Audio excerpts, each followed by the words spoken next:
maa ngi leen di nuyu bu baax a baax numéro téléphone yaa ngi képp ku nga xamee ni dañ ko tëjoon dañu wax ni dañ koo jàpp te kenn gisu ko mu génn numéro yi ngay woote parce que am na ci ñu bare ñoo xam ne na ma yàlla bal comme ni nga ko waxee dañ leen faat dañu jël seen bakken waaw dañ leen a rey ba pare di ko nëbb coow li jeexagul de billaay di ngeen xam ne lépp dëgg la yéen ñu dénk leen réew rek ngeen wëlbatu ku nekk criminel di rey doomu aadama yi comme ay bàyyi ma waaw bari na xale yoo xamee ni nii dañ leen a jàpp ci manifestation dañ leen a rey mi ngi nii numéro baa ngi nii képp ku nga xamee ni gisagul doomam génn wooteel ci numéro bi ñu defal la enquête ci prison yi léegi jëf yi moom léegi mu leer nangi ni midi tamay ñaan yàlla rëbës ci lu ñuy démolir toj rëbës lay doon rëbës moo porté malheur Sénégal rëbës 5 niveau hôpital la war a doon waaw hôpital boo xam ne nit ñi dañ fay fajoo clinique maternité ak lépp pédiatre tout rëbës dafa placé pour hôpital mais pas pour denc ay doomu aadama voilà. Mali la ñu libéré waa Niger la ñu libéré mais yéen Afrique ngeen libéré ñun waa Sénégal yéen Afrique ngeen libéré Afrique da ngeen libéré tout un continent Afrique ngeen libéré lan la ñu yàgg wax bu Sénégal libéré bu Sénégal génnee ci lii Afrique yëpp génn ci lii te wallahi azim Afrique ngeen libéré Afrique ngeen libéré y a beaucoup de morts y a beaucoup de morts ci yeneen dëkk yi waaye ñun ñu taxaw képp ku ñu rey comme ni ko sama frère bi moo doon waxee léegi nii si ay manifestation lañ leen rey kon liñ doon waxal dëkk bi amul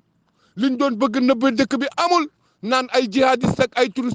terroriste amul li fi am mooy askan wu bëgg seen réew askan wu yeewu intelligence bu leen yàgg wax loolu wane ngeen ko kon yéen libéré ngeen Afrique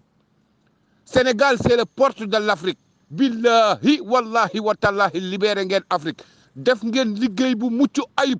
ay finition nag moo ci des incha allah. combat bi c'était pas sénégalais seulement combat bi c'était africain combat bi dafa africain we ñun combat bi liñ doon ay sénégalais c'est que yàlla moo tànn Sénégal xam ne ay nit yu am dignité jeunesse bu déterminé jeunesse bu am jom jeunesse bu mën a résister mu yëkkati combat bi tekk suñu loxo loolu moo tax combat bi jafeñ ñun dañ doon xeex pour Afrique dañ doon xeex pour libérer Afrique notre combat c'était africain vent wu démocratie Afrique moo doon soufflé fan la ko yàlla jaarale ak kan la ko yàlla teg seen loxo si sénégalais yi yàlla moo nu gën a xam suñu bopp yàlla suñu loxo la ko teg responsabilité boobu la ñu yàlla tegoon suñu loxo mais ñu nangu ko nag avec dignité kon combat bi ñu porté woon combat Afrique la woon pour libérer Afrique ñun ñoo doon toog sénégalais yi ñoo doon toog foo dugg ci adduna bi da nga fay fekk sénégalais yi boo demee Italie fekk leen fa boo demee États-Unis fekk leen fa foo dem ci adduna bi fekk leen fa kon ñun ñoo amoon détermination bi wala ñun la yàlla wóolu woon wala ñun la yaakaaroon pour ñun ñu libérer Afrique kon combat bi ñu doon combat c'était africain ñun dañ doon xeex pour libérer Afrique te li ci kanam rawul bët fépp foo dugg ci àdduna bi tey jii affaire Sénégal lañ fay waxtaane boo demee Burkina Sénégal lañ fay waxtaane fàtte nañ seen bopp waxu Sénégal la ñuy wax boo demee Mali la même chose boo demee Guinée la même chose sur journaliste yeeg fépp ci àdduna bi liveur yeeg tiktokeur yeeg ñëpp ñi nekk ci àdduna bi Sénégal la ñuy waxtaane parce que responsabilité boobu la si sénégalais yi ñun responsabilité boobu lañ ci am ñun dañ doon xeex pour libérer Afrique ñun dañ doon xeex pour libérer Afrique non seulement Sénégal mais Afrique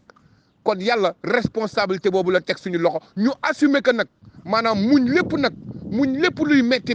muñ lépp luy coono pour lan ñun xam nañ ni ñu sommes en mission yàlla xool na africain yëpp Sénégal adduna bi yëpp la xool bépp pays Afrique mu ni lii may bëgg a joxe sénégalais yi laa koy jox ñoom ñoo ma mën a xeexal xeex bi parce que dignité bi nekk si ñoom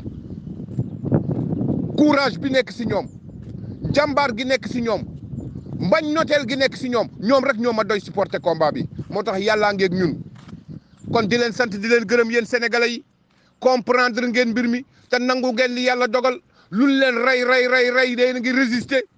ñuy rey seen i rok ngeen di résister ngeen ànd ak seen ay morom si manifestants yi ñu rey ka ngeen yanu